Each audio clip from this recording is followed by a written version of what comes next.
पूतना का वध किया है। वध क्या, मुक्ति दी है भगवान ने, क्योंकि भगवान किसी को मारते नहीं मारा, भगवान सबको तारते हैं। भगवान के तारने के दो तरीके हैं, भक्ति करते हैं उनको अपना दर्शन दे करके वैसे उनको अपने धाम भेज देते हैं, और जो ज्यादा दुष्ट हैं उनको भगवान अपने अस्त्रायुधों से शरीर को नष्ट करके अपने धाम भेज। यात्रीगण थोड़ा बीच में से रास्ता छोड़ दें आने जाने वालों के लिए। आज भगवान 27 दिन के हुए हैं, भगवान के जन्म का नक्षत्र आया है, और उस दिन भगवान ने अपने आप करवट बदल दी। जब अपने आप करवट बदल ली तो मैया तो उत्सव के बहाने ढूंढती है, उसने करवट बदलने का ही उत्सव बना। ब्रज गोपियां आई है, ठाकुर जी को मैया ने पलना में लिटा दिया है सुला करके, और जब गोपियां नाचने गाने लगी तो ठाकुर जी की नींद खुल गई, क्योंकि महाराज सोने के लिए शांति चाहिए, और नाचने गाने में तो उथल पुथल होती है। भागवत चलती है तो कितनी शांति रहती है महाराज, बैठे बैठे लोग अपने आप सो जाते हैं। सो जाते हैं कि नहीं सो जाते, और जब भजन चलते हैं तब कोई सोता है, सोए हुए भी जग जाते हैं। सोना है, अगर भागवत में आकर के सो रहे हो ये भी एक बहुत अच्छी बात है। ऐसे नेत्र खुलेंगे फिर जीवन में कभी सोओगे नहीं, दिव्य चक्षु खुल जाएंगे।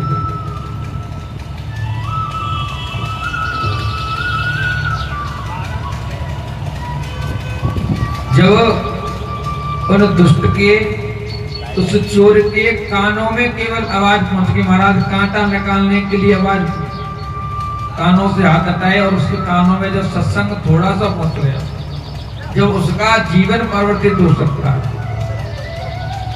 तो ऐसा कोई प्रसंग यहाँ भी तो आ सकता है कि सोते हुए का भी जीवन, कि सोते हुए लोगों का भी जीवन परिवर्तित होता है। इधर कंस ने एक दैत्य को भेजा जिसका नाम है सकटासुर, और सकटासुर कहते हैं बैलगाड़ी को। भगवान की जब नींद खुली, मैया ने उस भगवान को उसी सकट के नीचे सुला दिया है, और सकटासुर सोच रहा है कि मैं भगवान को दबा करके मारता। भगवान ने 1 लात उसमें मारी है सकट में, और सकट दूर जाके गिरा है।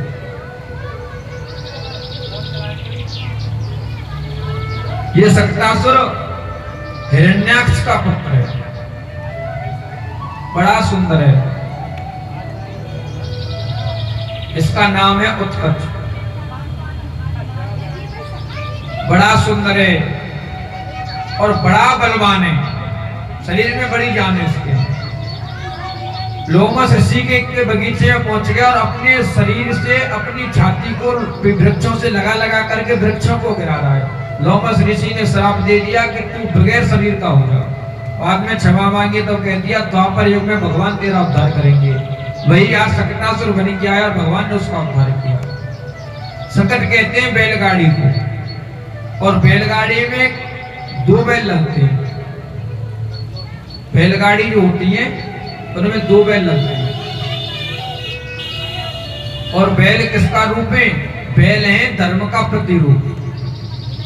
और धर्म 2 प्रकार का होता है हमारा, एक तो लौकिक धर्म, एक आध्यात्मिक धर्म। लौकिक धर्म, कुछ लोग ऐसे होते हैं जो लौकिक धर्म को खूब अच्छी तरीके से मना लेते हैं। कोई कितना भी रूठ रहा हो उन पे मनाना आता है, लेकिन भजन बिल्कुल नहीं करते। कुछ लोग ऐसे होते हैं जो भजन तो खूब करते हैं लेकिन संसार के संबंधों से कोई मतलब नहीं। और जिस मनुष्य के जीवन में इन दोनों प्रकार के धर्मों में से कोई भी धर्म नहीं है, ना तो संसार के धर्म को सही ढंग से निभा पा रहा है और ना ही भगवान का भजन कर रहा है, वे सब सकटासुर है। सशक्ता सुन। ये जीवन मानव कहलाने का अधिकार तभी है जब जीवन में धर्म हो।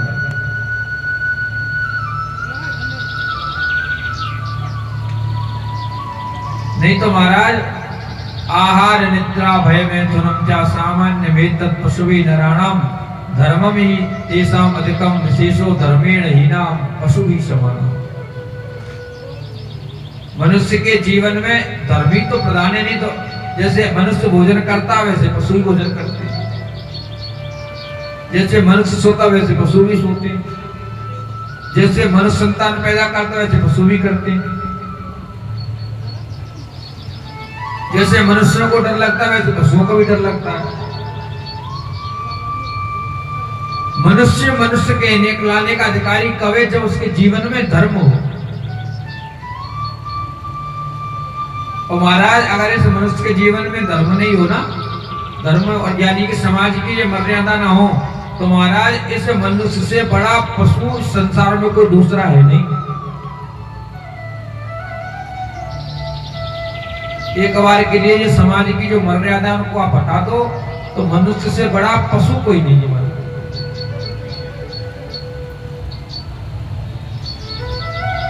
84 लाख योनि है और 84 लाख योनि में केवल मनुष्य कमाता है महाराज, केवल मनुष्य कमाता, और कोई नहीं कमाता अपने लिए।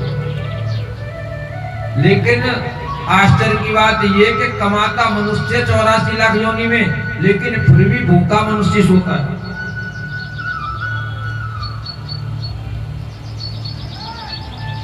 खुद तो कमाता ही है और योनियां उनसे अपने लिए कमाता है,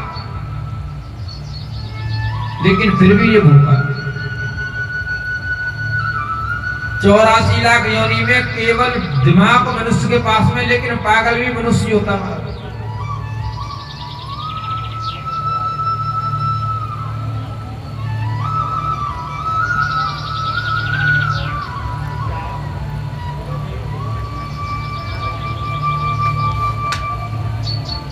और अब कंस का एक सेवक है जिसका नाम है तृणावर्त, बबूढ़े के रूप में आया है। एक दिन मैया ठाकुर जी को दूध पिला रही है और दूध पिलाते पिलाते उसी समय पर कंस का भेजा हुआ सेवक तृणावर्त आया है और भगवान सोच रहे हैं कहीं ऐसा ना हो ये तृणावर्त मैया को कहीं कुछ अहित पहुंचा दे। भगवान ने अपना वजन बढ़ाया, इतने भारी हो गए भगवान के मैया को अपनी गोदी में नहीं लिए। मैया सोच रही है ये मेरा छोटा सा बालक, इसमें इतना वजन कैसे हो गया, कहीं ये भगवान तो नहीं है। इतना सोचा है और ठाकुर जी की तरफ जैसे ही देखा है भगवान मुस्कुरा दिए और उपजा जब ज्ञाना प्रभु मुस्काना। जब वो कोई किसी को ज्ञान होता है ना तो भगवान मुस्कुरा देते हैं, ज्ञान को नष्ट कर देते हैं।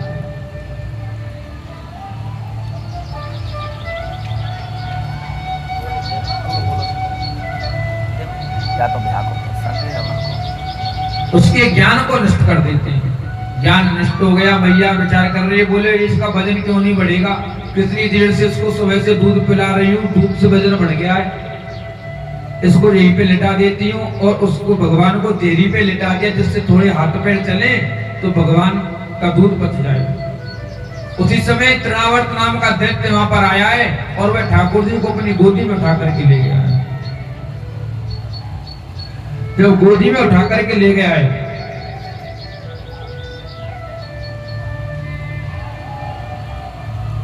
पूरे ब्रज गोकुल की गलियों में घुमा रहा, जैसे मथुरा में जाने के लिए तैयार हुआ भगवान ने उसका गला पकड़ लिया और अपने वजन को बढ़ाया है। वे तृणावर्त नाम का राक्षस सोच रहा है कहीं ऐसा तो नहीं मैं वह कार्य कन्हैया की जगह पे नंद बाबा के घर के बाहर जो काले रंग की शिला पड़ी है भैया उठा लाया हूँ, तो ये छोटे से बालक में तो वजन कहना सके। सुखदेव जी महाराज कहते राजा परीक्षित देखो इस मूर्ख को, लोग पत्थर में भगवान के दर्शन करते हैं और यह मूर्ख भगवान में पत्थर के दर्शन कर रहा है।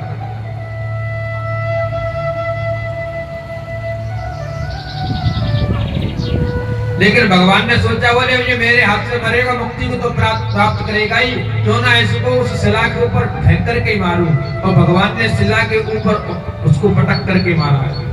ये तृणावर्त कौन है? ये तृणावर्त एक राजा है महाराज, पांडु देश का राजा, नाम है सहस्त्राक्ष। गंधमादन पर्वत पर